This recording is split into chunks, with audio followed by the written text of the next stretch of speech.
Welcome back to their channel. तो friends हम question 9 का सॉल्यूशन देखेंगे एक्सरसाइज 9.1 में। तो इससे पहले मैंने क्वेश्चन 1 to 8 का सॉल्यूशन अपलोड कर दिया है। फ्रेंड्स नहीं देखा है तो देख लेना। और फ्रेंड्स वीडियो पसंद आती हो तो वीडियो को लाइक करना, शेयर करना और हमारे चैनल को सब्सक्राइब करना। और हम फेसबुक और इंस्टाग्राम पे भी अवेलेबल है, तो वहां जाके आप हमें फॉलो कर सकते हैं। वहां भी आपको फेसबुक पे वीडियो भी मिल जाएगी और बहुत ही मजेदार इंटरेस्टिंग पजल भी मैं अपलोड करती हूँ, तो वो भी आपको सॉल्व करने में बड़ा मजा आएगा। तो चलो फ्रेंड्स देखते हैं क्वेश्चन 9 का सॉल्यूशन।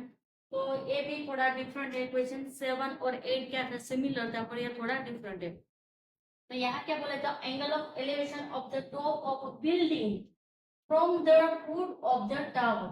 देखो ये ध्यान से रीड करना तो भी समझ में आएगा। Foot of the tower is 30 angle and the angle of elevation of the top of the tower from the foot of the building is 60।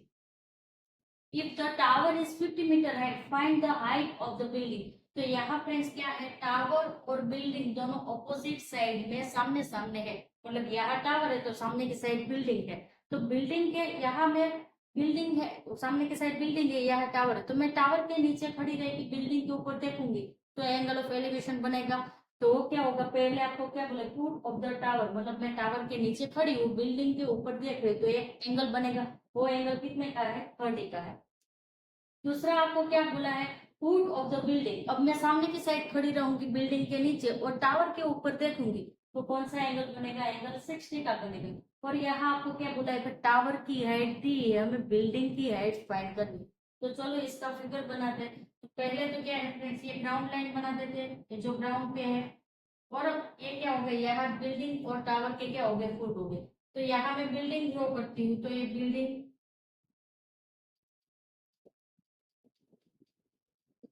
और यहाँ होगा टावर।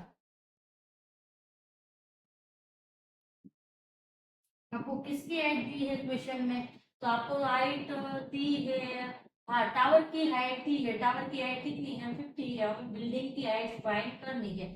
तो बस चलो इसको हम टावर रखते हैं, इसकी हाइट कितनी है, 50 है। ये क्या है, टावर है। और ये क्या है, बिल्डिंग है, जिसकी हाइट हमें नहीं दी है, हमें फाइंड करनी है। तो ये हो गया। अब क्या होगा, आपको बोला है कि जो बिल्डिंग के क्या है, तो एंगल ऑफ एलिवेशन, एलिवेशन मतलब हम ऊपर ही देख रहे होंगे, of the top of the building, मतलब ये बिल्डिंग है उसके टॉप पे देखेंगे हम। और क्या होगा, फुट ऑफ द टावर, मतलब टावर के फुट पे यहाँ खड़े रह के हम क्या करेंगे, हम कहाँ देखेंगे, बिल्डिंग के टॉप पे देखेंगे। तो कौन सा एंगल बन रहा है, 30 का। तो यहाँ ड्रॉ करते हैं,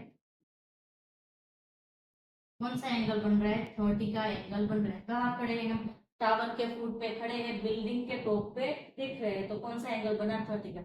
नेक्स्ट आपको क्या बोला है उसके बाद, and the angle of elevation of the top of the tower, tower के टॉप पे देखेंगे from the foot of the building, मतलब बिल्डिंग के नीचे यहाँ खड़े रह के टावर के ऊपर देखेंगे, तो कौन सा एंगल बन रहा है, एंगल 60 का एंगल बन रहा है। यहाँ जो एंगल बनेगा वो कौन सा होगा, 60 का। आपको अच्छे से स्केल से ड्रॉ करना है, मेरा थोड़ा इधर उधर है। तो यहाँ तक समझ में आ गया कि सामने बिल्डिंग और टावर ऑपोजिट साइड दोनों सामने सामने है। बिल्डिंग के नीचे से ऊपर टावर के ऊपर देखेंगे तो 60 का एंगल है, और टावर के नीचे से बिल्डिंग के ऊपर देखेंगे तो 30 का एंगल है। आपको यहाँ क्या दिया है भाई, टावर की हाइट की है, कितनी है, 50 मीटर है। आपको क्या करना है, बिल्डिंग की हाइट फाइंड करनी है। या जो बिल्डिंग की हाइट है वो क्या करनी है, आपको फाइंड करनी है। और यहाँ आपको बेस की वैल्यू भी नहीं दी है, सिर्फ इसकी वैल्यू दी है।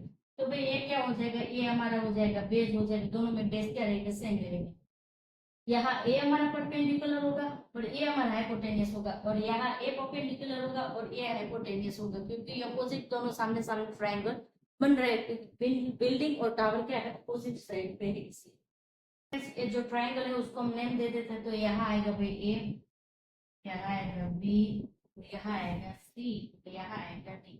अब क्या करेंगे फ्रेंड्स, हमें चाहिए अभी बिल्डिंग की हाइट चाहिए, हमारे पास टावर की हाइट तो है, और यहाँ बेस की वैल्यू भी आपके पास नहीं। जब हम ट्राइंगल सी डी बी की बात करेंगे तो हमें क्या होगा, वो कौन से ट्राइंगल है, वो 60 एंगल का है। वहां हमारे पास क्या है, परपेंडिकुलर है, बेस की वैल्यू हमारे पास नहीं है।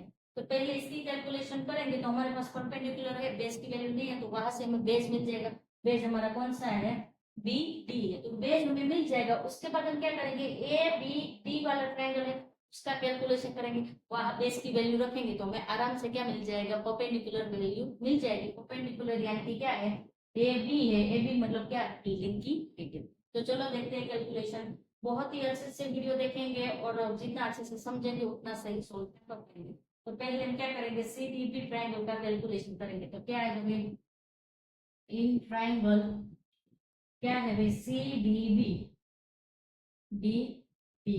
तो यहाँ क्या होगा फ्रेंड्स, ये जो ट्राइंगल है सी डी बी, ये कितने का ट्राइंगल है, 60 एंगल का है। तो यहाँ क्या आएगा, 1060 का फॉर्मूला लगाएंगे हम। 1060 इक्वल टू क्या होगा भाई, 10 का फॉर्मूला क्या होता है, परपेंडिकुलर डिवाइड आएगा बेस।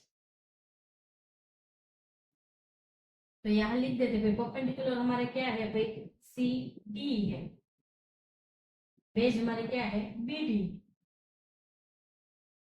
की वैल्यू क्या होती है, √3 होता है। तो यहाँ आएगा फ्रेंड्स √3। परपेंडिकुलर की वैल्यू आपको गिवन है, कितनी है, 50 है।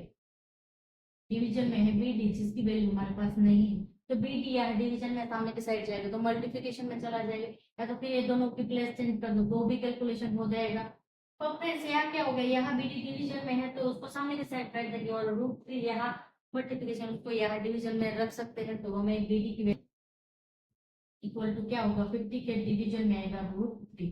तो ये वैल्यू हमें मिल गई, क्या मिला हमें फ्रेंड्स, मिला बेस मिला।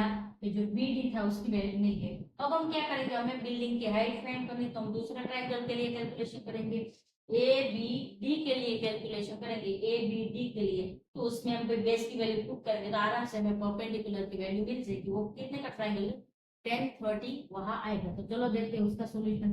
तो भैया यहाँ क्या आएगा, इन ट्रायंगल कौन सा है, ए बी डी, वहां क्या होगा, 1030 का फॉर्मूला आएगा। 1030 is equal to perpendicular divide base. Perpendicular हमारे क्या है फ्रेंड्स, यहाँ ए बी है और बेस क्या है हमारा, बी डी है। बी डी की वैल्यू ऊपर हमें कैलकुलेशन करके हमने रखी है। अब 1030 की वैल्यू क्या होती है ट्रिगो टेबल में, 1/√3 होती है। क्या होता है, 1/√3 होता है। यहाँ क्या करेंगे फ्रेंड्स, हमारे पास ए बी की वैल्यू नहीं है जो हमें फाइंड करने का, हमारे पास बी डी की वैल्यू है, कितनी है भाई, A B as it is रखेंगे, बी डी की वैल्यू आएगी 50 डिवाइड आएगा √3 आएगा। नेक्स्ट स्टेप क्या होगा फ्रेंड्स, यहाँ 50 के डिवीजन में √3 है, पर ये कैसा है, √3 है। तो इसको हम क्या करेंगे फ्रेंड्स, रेसिप्रोकल लिख सकते हैं। डिवीजन में जब रूट वाली वैल्यू होती है उसको हम रेसिप्रोकल, सॉरी डिवीजन में भी, डिवीजन के भी डिवीजन में रूट वाली वैल्यू होती है उसको हम रेसिप्रोकल लिख सकते हैं। तो क्या आएगा, √3 1/√3 is equal to A B multiply क्या होगा, √3 डिवीजन में 50 चला जाएगा। जब हम इसको क्या करेंगे भाई, रेसिप्रोकल लिखेंगे तो रूट वाला ऊपर चला जाएगा, ऊपर वाली वैल्यू रूट में आ जाएगी, आ जाएगी। अब क्या होगा फ्रेंड्स, ए इसके साथ मल्टीप्लिकेशन में सामने की साइड जाएगा तो क्या हो जाएगा, डिवीजन में चला जाएगा।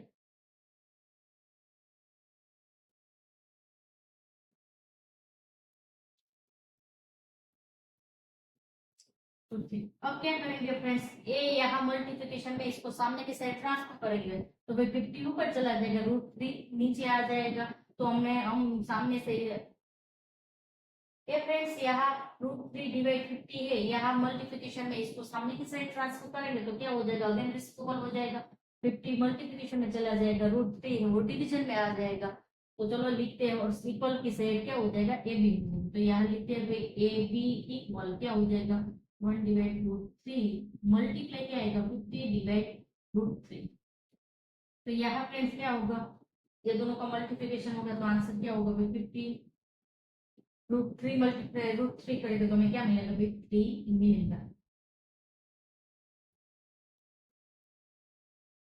मिलेगा। तो A B is equal to हमें क्या मिला, 50 डिवाइड √3, सॉरी ओनली 3, √3 नहीं, मैंने गलती कर दी बोलने में से, ओनली 3 आएगा, √3 नहीं आएगा। तो ये मिल गया हमें ए बी की वैल्यू। बिल्डिंग की हाइट क्या है, 50 डिवाइड √3। बार बार मैं √3 बोल रही हूँ, √3 नहीं है। तो ए बी की यानी कि बिल्डिंग की हाइट क्या होगी, 50 डिवीजन में आएगा 3। तो ये हो गया इसका आंसर। बहुत ही आसान क्वेश्चन था। आप गलती से यहाँ बहुत सारे स्टूडेंट करते हैं, तो क्वेश्चन को अच्छे से समझ के आप कैलकुलेशन करेंगे कि भाई इसके फुट में से स्टार्ट करके उसके टॉप पे देख रहे हैं और इसके टॉप पे इसके फुट पे से देख रहे हैं, तो आपको आइडिया आ जाएगा कि भाई ये दोनों सामने की साइड है, ऑपोजिट साइड है, तो इस टाइप का ट्रायंगल बने।